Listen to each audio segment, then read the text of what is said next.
Today, obviously, hiring the unemployable, a guide to hire people that have criminal record. So we are here to learn. We are here to address our biases. So please, let's make it like, chill. Let's be interactive. Let's get to know each other. Do not hesitate to tell me if you don't understand when I talk or if you want me to repeat something. OK? Cool? Nice? Great. So before everything, word matters. It's really important. Why? Because, you have to pay attention to your vocabulary. Why? Because people formerly incarcerated suffer from so many stigmas that you need to be really careful the way that you address them. So please, when you talk to someone that have been in prison, don't call them ex-inmates, ex-convicts, ex-offenders, but rather returning citizen or formerly incarcerated people, because they are still human beings. Good? Cool. Hello, Jan. Cool. OK, cool. So I want you to do a small exercise with me. Every 3 persons, so let's imagine that the entire room is the world, OK? So every 3 persons, can you just get up on your feet for me? So 1. Yeah, every 3 persons. 1, 2, 3. Yes. OK, cool. 1, 2, 3. Please. 1, 2, 3. Someone. OK, cool. 1, 2, 3. Jan, can you please get up on your feet? OK, cool. 1, 2, 3. Cool. So all the person that stands up, let's say that we represent the population of the world, all those people have a criminal record. OK? It's just in the US, for example, you have 77 million people with a criminal record. So 1% out of 3, yes, has done something with the justice system. Oh, you did? There is no shame. No, there is no shame. Yeah, sure. Yeah. So, for example, in the UK, you have 11 million people with a criminal record. So, quick, like that. When you have a criminal record, what can't you do? Tell me a few things. What can't you do? You have a criminal record. What can't you do? You can't vote. What else? It's hard to get a normal job. Yeah, it's hard to get a normal job. What else? Yeah. You can't work with kids. What else?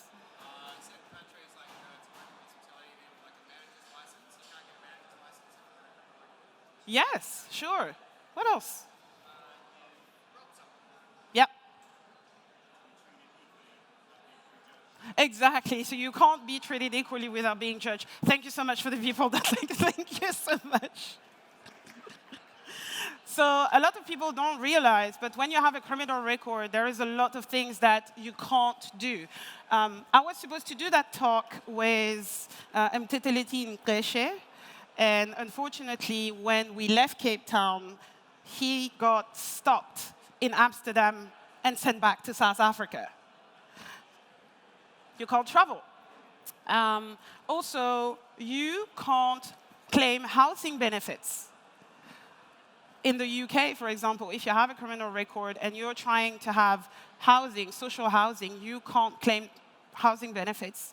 If you do hold a criminal record, yes, you can't. Yes, I know. I was really surprised. You are also subject to discrimination in insurance. So usually insurance company, when they see that you have a criminal record, they just ask you to pay premium price straight away. They don't even think about what's your offense, what have you done, who you are. They're like, OK, cool, criminal record, boom, you pay high price, no matter who you are. You can't visit the US. You can't go to Australia, and apparently you can't go to Germany either, And you can't get into the medical field. So no matter what you did, if you want to become a nurse, let's say you have a change of mind, and despite your love for the hospitality industry, you want to save people's lives, that's not going to be possible for you. Last but not least, if you want to work as a bartender in a government space, an embassy or something like that, you actually can't. But before all of that, let me rewind and actually introduce myself and who I am. So, you don't just wake up one day and you're like, oh, I'm going to train people formerly incarcerated, or I'm going to just visit prisons all around the world and just see what I can do to it. You just have someone like this gentleman. So his name is Ben, and it all started because of him. So Ben is my brother. He's my older brother. And when I was 10, he ended up on the wrong side of the justice system. Unfortunately, Ben wasn't in any gang. He didn't do anything. He was just in a car that happened to have weapons. And that wasn't even his car. But, I grew up in the ghetto. You're a black man. They don't even bother. They're like, OK, cool. You're in a car. You have a weapon in the car. And because I grew up in those environments, snitches get stitches. You do not talk. You do not give name. You just take the fall for everyone. So he took the fall for everyone, and he went in prison for a year. When he got out, he lost everything. So he had a scholarship to become a professional rugby player, and he had, a scholarship to even go into university, and he lost everything. He got desperate, and he tried to kill himself. I happened to be there on that night and have a really long conversation with him about what's going on, how can I help? And, I was 10. I didn't really understand all those things. What I understood is that the world was seeing my brother in a way that I didn't. The world was seeing my brother's criminal record, but not the human being behind it. So since that moment, I made him a promise, and I said to him, well, I don't understand what a criminal record is, but I will promise you one thing. I will always see the human being behind the criminal record, no matter what happened. So crazy as I was, I went to my mom, and I said, how can I help someone that have a criminal record? And my mom was like, well, I don't know. But my mom was a chef, and I've learned that the hospitality industry is one of those wonderful industries where if you work really hard, you can find a second family, you can have an amazing career. And I was like, OK, cool. That's definitely what I want to do. I want to go towards that industry. I want to open a restaurant, and I want to hire people with criminal record. So it took me about 23 years. Law school, business school. I saved up money for 10 years. And then one night, I was like, I'm ready. I've been working in the hospitality industry for 10 years. I saved up $75,000. Let's do it. And I ended up in Cape Town. Cape Town is a beautiful space, by the way. Please, guys, come and visit. We would love to welcome you. So I ended up in Cape Town. And when I arrived in Cape Town, I didn't know anyone. I didn't know anything about the criminal system. And this is where I realized that it's actually bigger than I thought. So to give you a bit of context, in Cape Town, the recidivism rate is 85%, which means that 85% of people that get released within 6 months reoffend and get back to it. And I was like, oh, wow, OK. I need to do something to solve that. And this is kind of why I decided to create Beyond Bars in Cape Town. Ah, sorry. Get it? OK, cool. Nice. So those are some of my former students. What Beyond Bars is. Beyond Bars is not just a hospitality school, OK? I don't like when people say that I just teach about bartending. I don't. I actually teach a complete vast array of hospitality skills. We teach about how to be a barista, how to be a sommelier, how to be front of house, how to be a manager, how to be a bartender as well. But then I realized that in terms of rehabilitation, teaching skills is not enough. You need to integrate those people in the first place because they've never been integrated. So at the school, we have a pillar, a life skills pillar, where we teach yoga, meditation, conflict prevention, how to prevent sexual harassment. We also teach art therapy, hip-hop. Yeah, we teach them how to swim because we realized that instead of teaching them skills, we needed to empower people. And that made them better bartenders, actually. I love how you know, Diane. Thank you so much. So I'm here to not just tell you about my story. I'm also here to tell you that it's really worth it to hire people that have been in prison because it's just a pool of amazing, creative people. And yes, some of them did mistakes, and they actually served their time. So now, you have a chance to actually meet interesting people that can make your business even 10 times bigger. So why it makes economic sense? They already serve their time. When they've been in prison, convicted, tried, and they got out, they finished. Like, they pay their debt to society. So please don't make them pay more of their time already, okay? There is no studies whatsoever that shows that hiring someone formerly incarcerated contribute to increased crime. Not a single study globally state that. The second point is a thing called the Becker Model.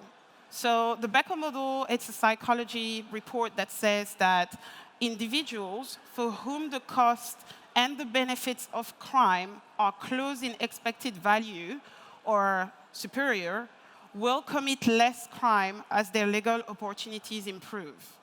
So let me put that in context, okay? So last year, we had our first promotion of student. 10 students. They all enrolled. They all been there for 6 months. And at the end of the 6 months, we placed them, okay? I told you that in South Africa, you have 85% recidivism rate. So 85% of people released within 6 months return to prison. So far, so good. It's been a year and a half, and not a single of my students have been to jail. Back to jail. So it's 100% success rate. It works. Thank you. And when you look at those things, you realize that it's not just one life that you impact, but it's an entire community. So yeah, so they serve their time already. Treat them like human beings. They work extremely hard. When you hire someone that never had an opportunity to work when they got released, they want it. They're hungry, When you're in a desperate situation, when you need to put, bread on your table, and someone actually gives you that chance, you want it. Trust me, you really don't want to blow it. A lot of people think that people come back to prison because, oh yeah, they have a roof over their head, they eat 3 times a day. But that's actually not true.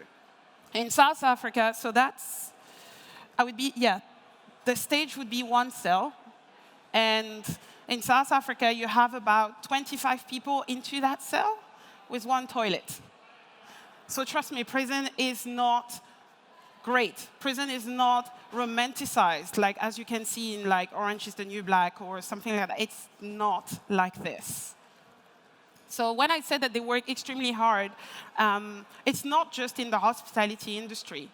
There is a study, a Harvard study actually, in 2016 that studied felon with waiver to enlist in the army. So when you are a felon, you can't enlist in the US Army, right? It's forbidden.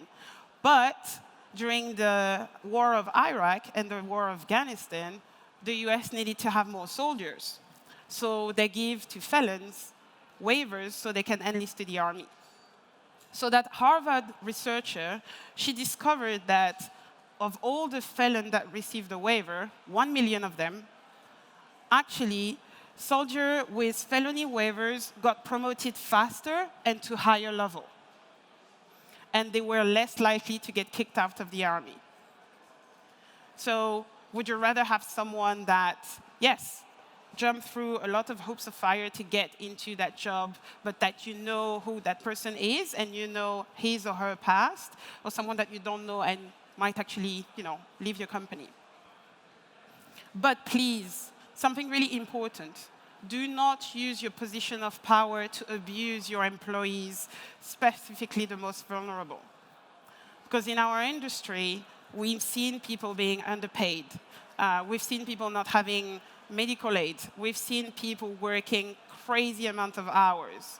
And people that have criminal records, because they see that as an opportunity, they tend to stay silent. So please do not use your position of power to actually abuse those people, but to empower them. It's a bit of water, sorry. No questions so far, you're okay? You follow me? Okay, cool. They are loyal.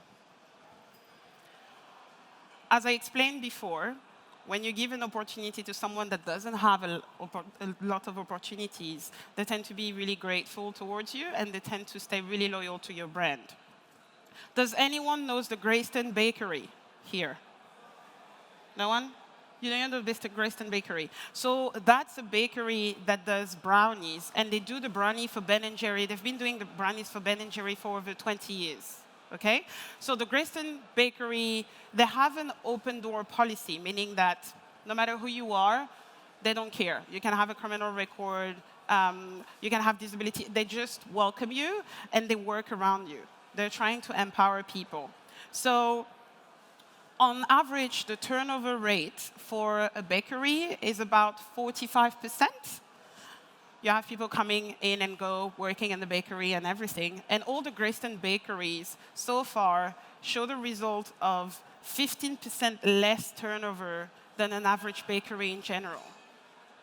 So having an open door policy actually doesn't impact your business negatively, especially when it comes to the turnover rate.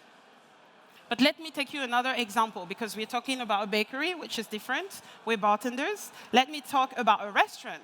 So do you know the Clink restaurant in the UK? Is anyone ever been to the Clink restaurant in the UK? It's in a prison. Have you been there? You can hear it?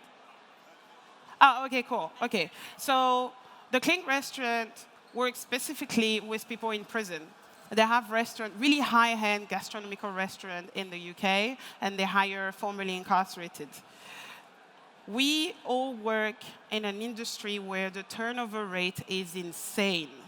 Okay? Last year's study showed a turnover rate for hospitality people up to 70.1%. That's a lot. You see, I'm sure you've seen so many people coming up and go, in and out of your restaurant, in and out of your bars, staying maybe a month or two, and then just disappear and vanish in the air. The Click restaurant is at a turnover rate of 51%. And they hire people that have criminal record. So it works. But I feel like I'm trying to convince people that are already convinced. just like, OK. But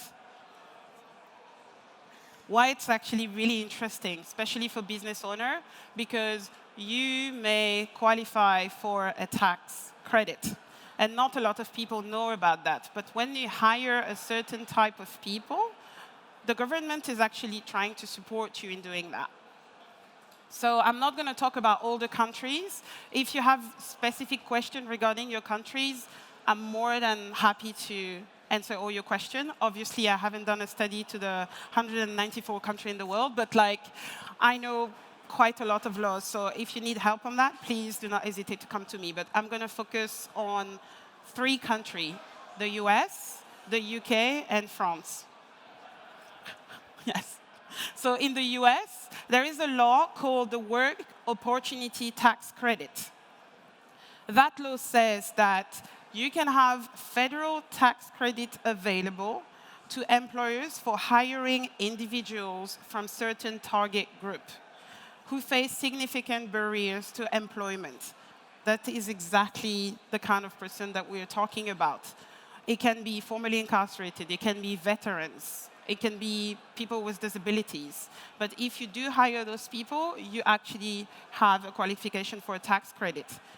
In terms of number, you can have up to 25% of qualified first-year wage for a person that works about 120 hours. And you can have up to 40% of the first qualified year wage for a person that works 400 hours. So that's quite considerable. You can go up to, like $10,000 easily of tax credit. So this is something to kind of remind yourself. In France, I'm talking to my French people out there. So there is a law called the IAE law that says that you can also claim tax credit when you hire someone. If you hire them on a full-time basis, you can claim up to 19,997 euros in tax credit for a person that is formerly incarcerated. So just like, you guys think about it. And finally, in the UK, Ian, if you want to hire someone, there is a financial incentive report that created something called the New Future Network Initiative. So it's really easy. It's a website where you can go, you register your company, and then they do the job for you. Because when you want to hire someone with a criminal record, you don't necessarily know how to do it. Okay? So with the Future Network Initiative, you can actually ask them and outsource the recruitment process if it makes your mind at ease.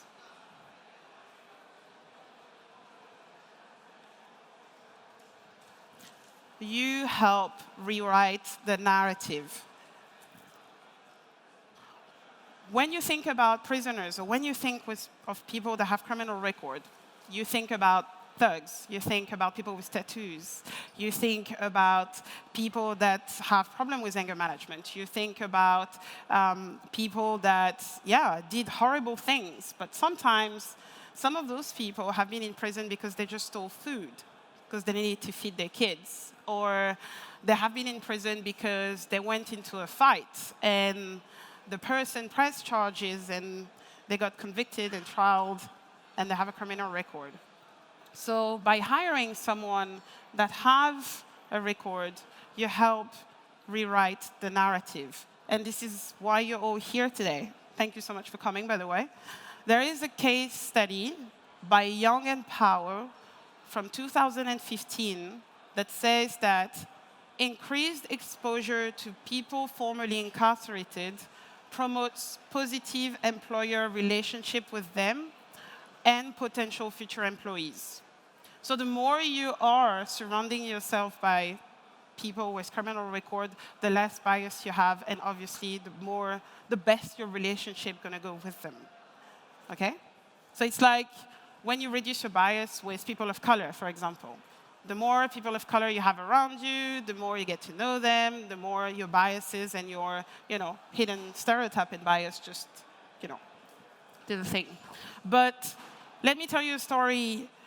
Nwabisa was the valedictorian at my school. She used to be a sex worker for many years, and she also stole quite a lot of things, like in and out in prison. She grew up in a broken home, and she didn't really know what to do. She had 3 kids, and she was like in and out in prison. Literally everyone knew her in prison, and she didn't have any exit route. One day she encountered us. She get into the program, and for 6 months, she does amazing. She has like the best grade. She's super motivated. She's driving the entire class.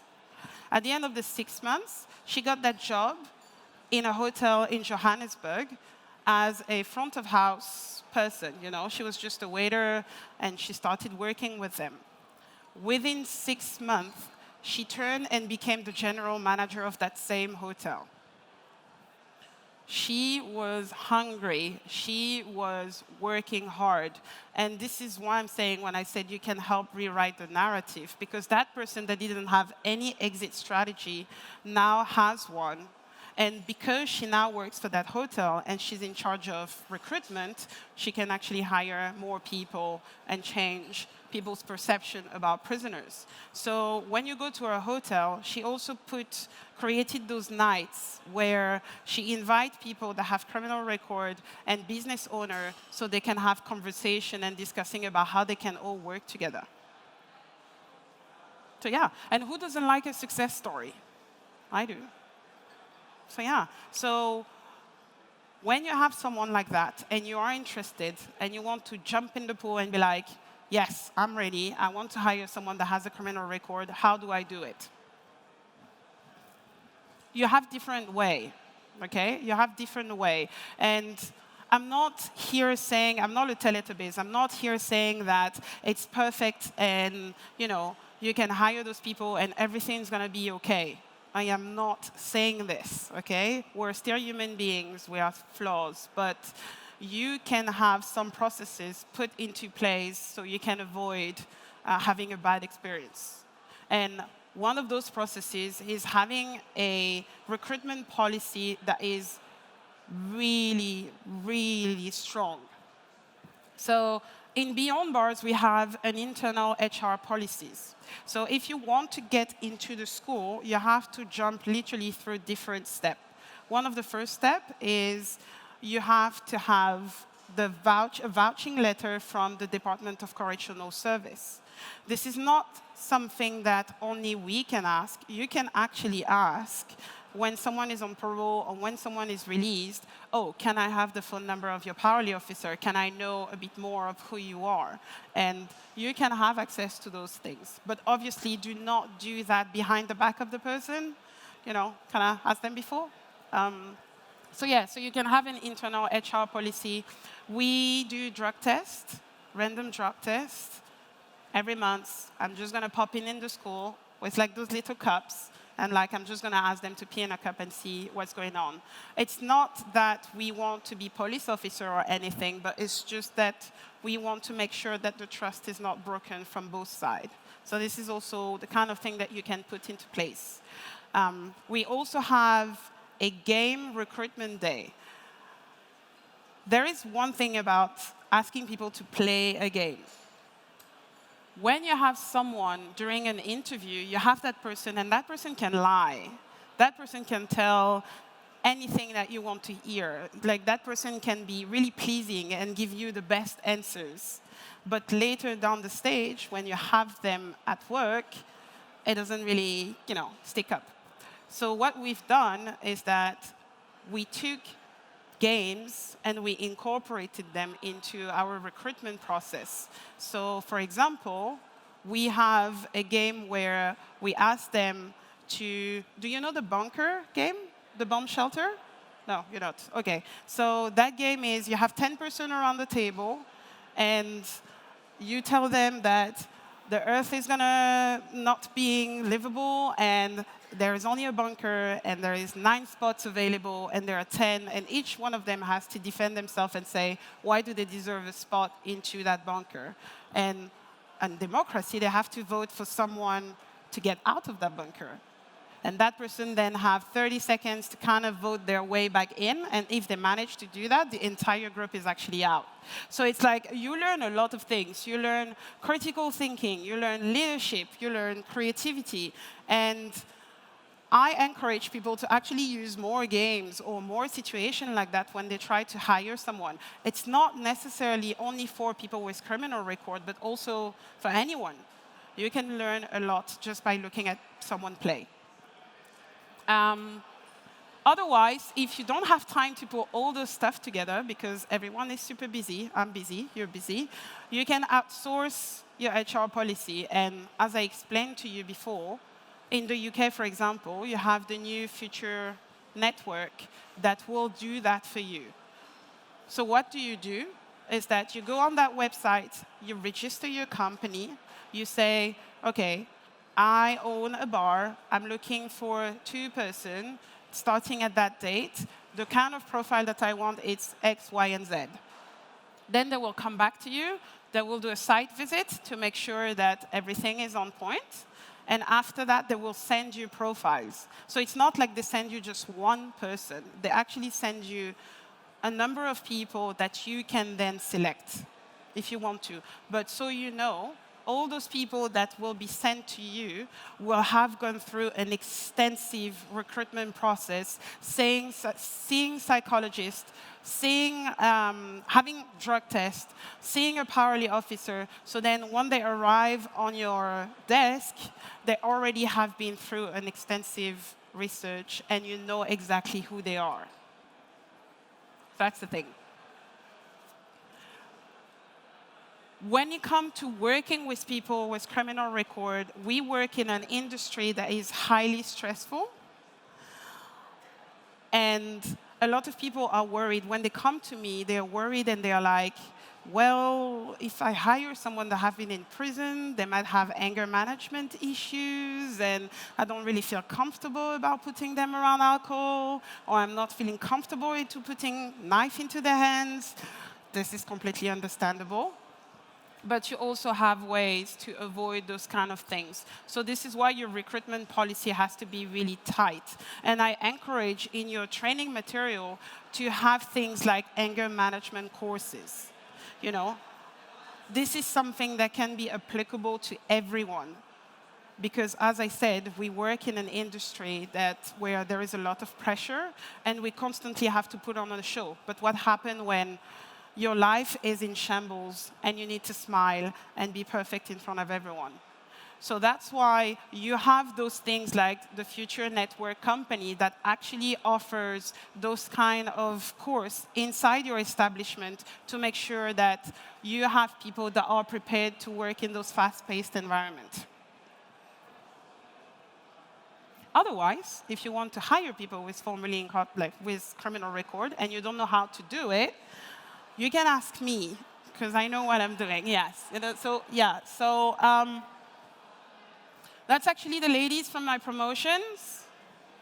And they were super excited when they learned about BCB and me coming here and everything. Because in South Africa, we don't necessarily have all those events. We don't necessarily have all those bartenders coming in and everything. But let me tell you something about them. When they started 6 months ago, they didn't know anything about bartending. They didn't know anything they didn't even know what a mojito was. Okay? And at the end of the 6 months, some of them applied for the Bacardi legacy. Some of them wanted to apply for world class. But that's something different. Yeah. But what I'm saying is that you can teach a lot of skills to people really easily. But those women, all of them started as someone that didn't have any hope. Anything. They didn't know, they couldn't project themselves into the position that they are now. And now all of them they are managers of their establishment. Literally all of them. Not a single one of them is they're all managing their place. So it all started by someone that wanted to give them their chance. All our partners, myself. And today I'm asking you to kind of jump on the pool and to do the same.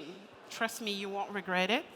It's actually really an amazing human experience. You're going to learn a lot from them. And trust me, like people in prison, if there is one thing that they have loads, is time. And with time comes creativity. With time comes resilience. So you're going to have a pool of candidates and a pool of staff that is incredible. So yeah, just literally jump in it. Don't hesitate. And yeah. So do you have questions? You have questions? Yes. Did you face any challenges working with? Do you work directly with prisons so that you have contact with people straight off the bat? And if so, have you faced any challenges working with different types of prisons? And yeah. Yes. Yeah. So in Cape Town, I work with two kind of person. I work with Portsmouth Prison, which is the maximum security prison, and I also work with the Department of Correctional Services.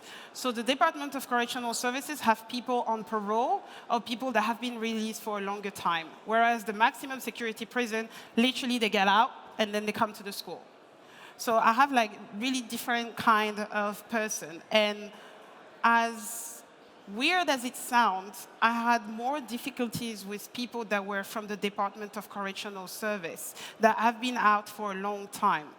Because when you are in prison, your life is structured.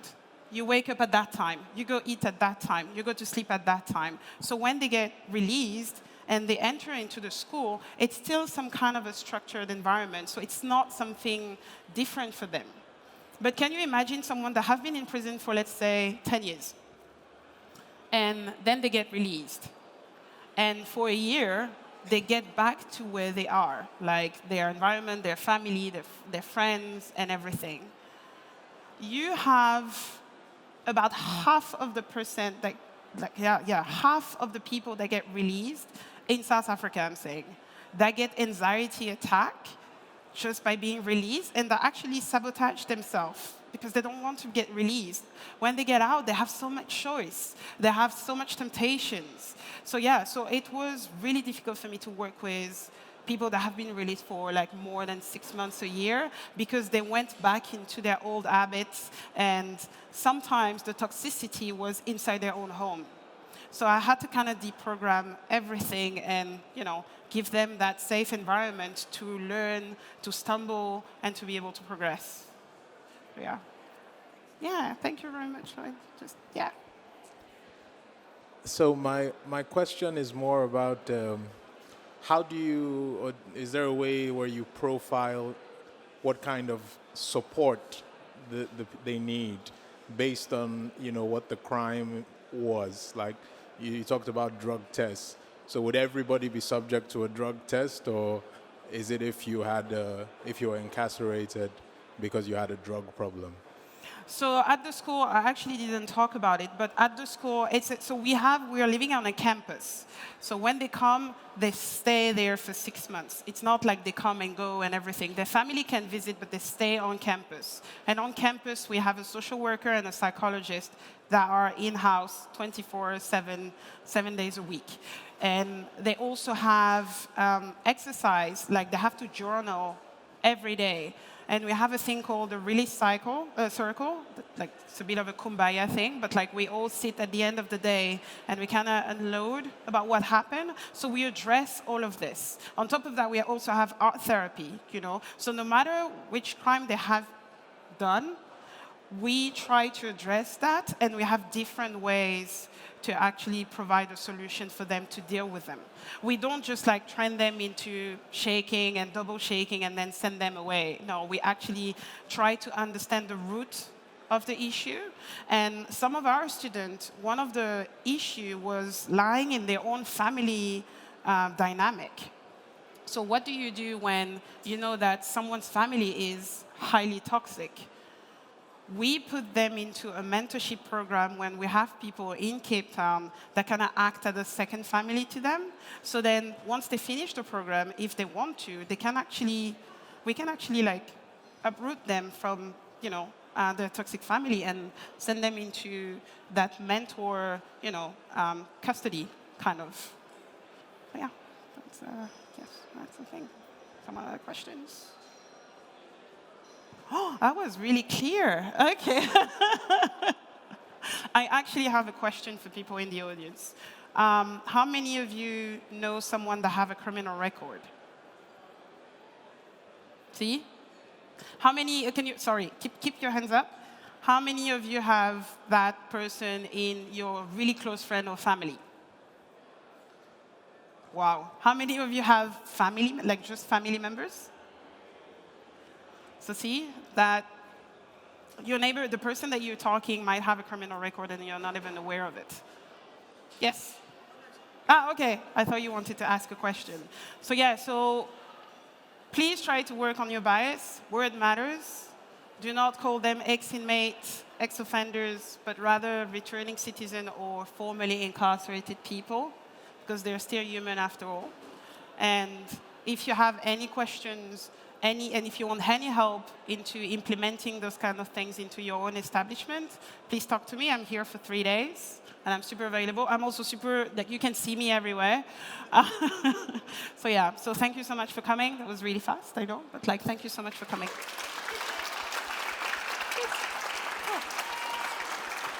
Oh, and come to Cape Town, please. In South Africa, we have space, we have dormitories, we have beautiful, we have a mountain, we have everything. So please come to Cape Town.